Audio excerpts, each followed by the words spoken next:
Good morning, church. I'm Father Jim from the Diocese of Lexington, Kentucky. I'm the youngest of 5 children. I'm 51 years old. Before I became a priest, I was a performing artist. I did my undergraduate work at New England Conservatory of Music and the Juilliard School, was on Broadway for a while, and then I made the flip-flop to priesthood.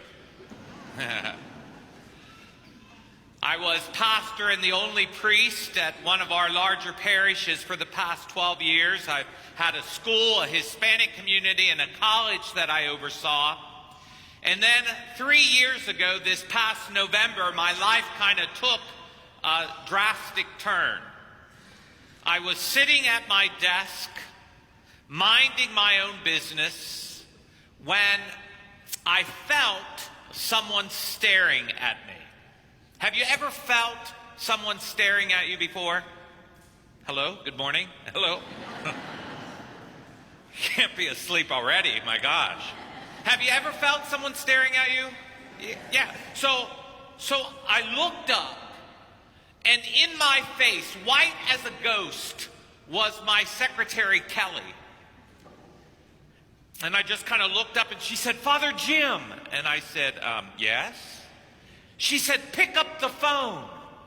And I said, what for? She said, "You have a phone call." And I'm like, duh. Who is it? She said, "It's the Pope." And I went, right. Yeah, sure it is. And she said, "No, Father Jim, pick up the phone. It's Pope Francis." And I said, "I ain't picking up the phone, okay?" She said, "No, pick up the phone." I said, "Kelly, we have worked together for 11 and a half years, okay? I know the games you play, okay? We're not picking up the phone." And she slammed her hands on the desk and she said, "Pick up the phone."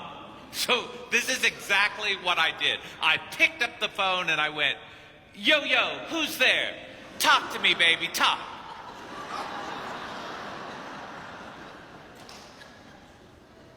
And it was Pope Francis. And the Holy Father had informed me that he had named me one of 100 in the United States, one of 700 in the world, as one of his papal missionaries.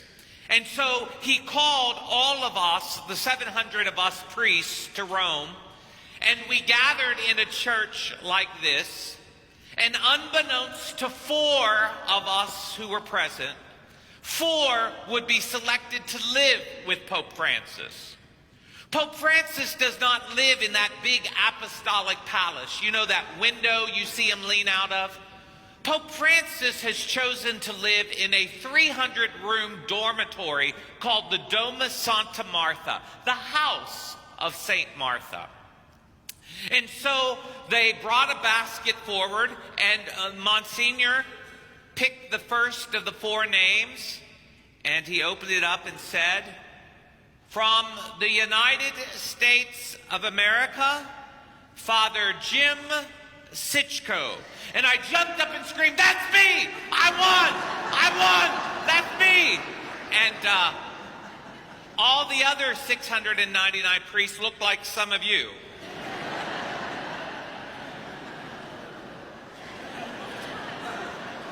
But I'm going to be honest with you.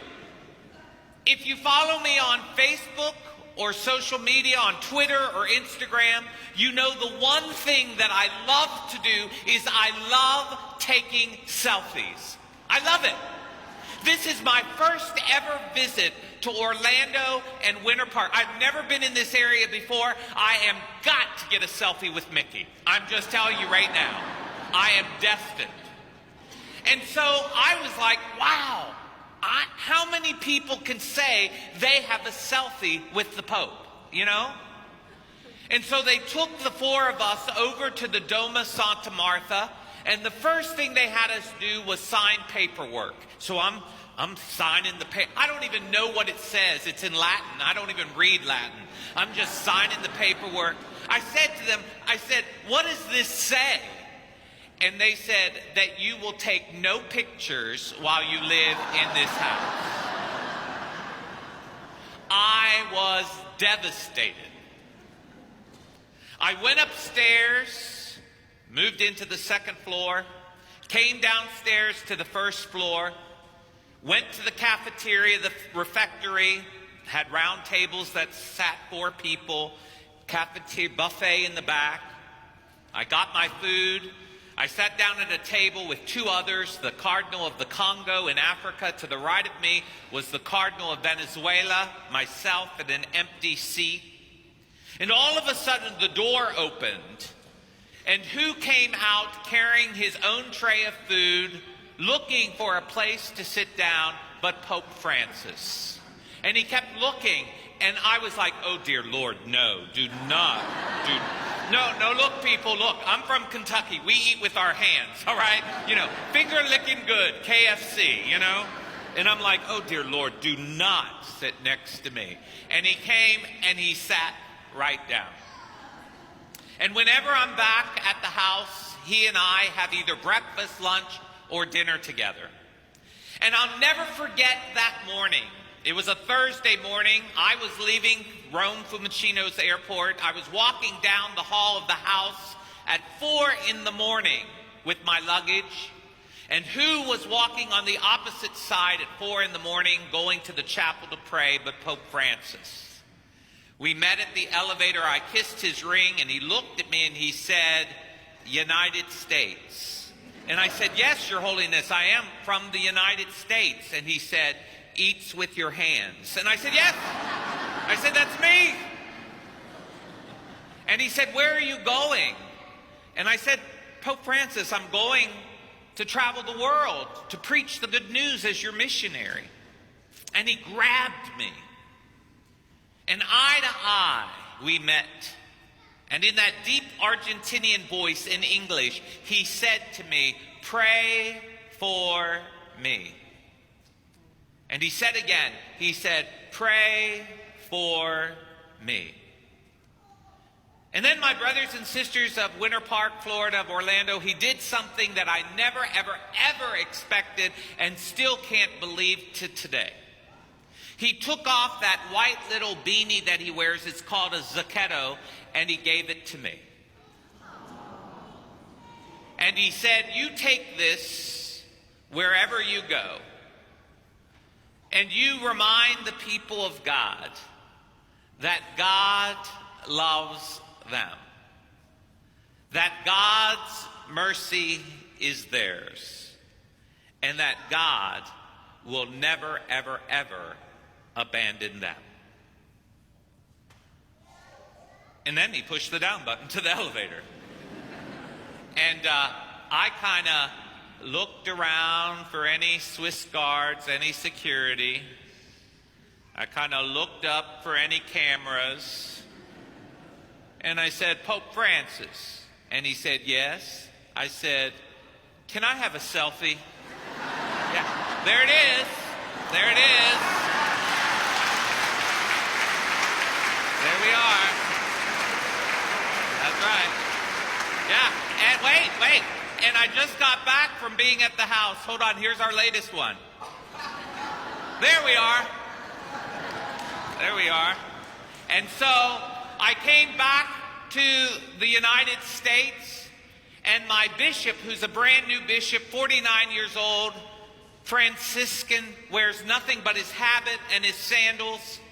The first thing he did when he became bishop is he sold the bishop's house for $800,000 and moved into a 1-bedroom apartment with other priests next door. And he said to me, he said, Father, how would you like to travel not only as a full-time papal missionary, but how would you like to travel as a full-time Catholic evangelist? And I said, I'll do it. And he was like, all right. And I said immediately right there, my brothers and sisters, without any thinking, I said to him, if you allow me to travel the world as a papal missionary and as a full-time evangelist, I will not take any salary. I will not take any living expense. I will not take any insurance or food allowance. I will go town to town, state to state, nation to nation, preaching the good news of Jesus Christ and living solely off the goodness of others. And don't worry, people, I ain't taking up a collection, all right? I can already see the hair rising on the... And so that's what I do. You know, last week I was in Rome, then I was in Kentucky, and then Louisiana. This week I'm in Florida. On Thursday morning I'm in Los Angeles. On Friday I'm back to Tennessee. Then I'm in Missouri. Then I go to the Philippines. ¿Cómo está, Padre? Mabuti salamat po. Over there. There they are. And then from the Philippines, I'll go to Vietnam, and then I'll go to China, then I'll come back to the United States, to Nebraska, town to town, state to state, nation to nation, preaching the good news of Jesus Christ. And so what brings me here? Beginning tomorrow, Monday, from 7 to 8 p.m., Monday, Tuesday, and Wednesday, for 60 minutes only, I'm going to be preaching in this parish church. And let me tell you something, people of St. Margaret Mary, don't you leave me in this church by myself. No, I'm not joking. Oh, Father, we didn't know there was going to be a mission. You do now. Oh, well, Father, we have children. Good. Bring your children to church. Oh, well, Father, we eat at 7 o'clock. Good. Eat at 8 o'clock and I'll join you. Oh, well, I'm not joking.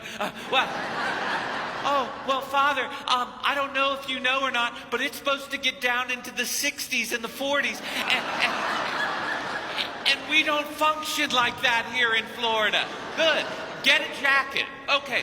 Well, Father, I don't know if you know, but I don't drive at night. Good. Father James will pick you up. Okay? Stop the excuses and get yourself to church. The Lord gives us 24 hours a day, 7 days a week, 365 days a year. And you're seriously telling me you can't give back 60 minutes for Jesus? Really? You're telling me that your life is so busy, so hectic, that you can't give back 60 minutes for the man who hung on a cross, who died from blood force trauma, asphyxiation, and a lack of blood for you and for me? Really? My brothers and sisters, what are you doing here this morning? Do you really think, and if you really think, that just being at Mass every week and is going to assure you heaven, let me tell you something. You're going to be in the smoking section for eternity. There's more to church than just being at Mass. It's taking what you receive at Mass and bringing it out into the world. It's being Christ to the world. I will guarantee you this, my brothers and sisters. If you take the 60 minutes out of your day, Monday, Tuesday, and Wednesday, if you get yourself and sacrifice and get yourself to this church, I will guarantee you, Monday, Tuesday, and Wednesday from 7 to 8 p.m., that God will bless you, your family, and this church 100,000 times over. And how can I make that guarantee? Because I travel the world and I see it. How can I make that guarantee? Because I live it. How can I make that guarantee? Because I have faith in Jesus Christ in the Eucharist. Monday, Tuesday, Wednesday, 7 to 8 p.m., 60 minutes for Jesus. I look forward to seeing you after Mass. Not after communion, after Mass. I'll be in the back there, so anyone coming out after communion, you're going to be ushered right back into the church. You know, I'm very spontaneous. That's what scares the hierarchy about me. What is your name, son? What is your name? Yes. What is it? Jack, come here for just a second. Come here, brother. You have a great smile. You were paying attention during the homily. You know what I'm going to do? I'm going to give you something that most people never have received. I'm going to give you a blessing, especially from Pope Francis today. that God's blessings and mercy may be yours now and forever. Amen. You look good there, brother. Like that. Good. God bless you.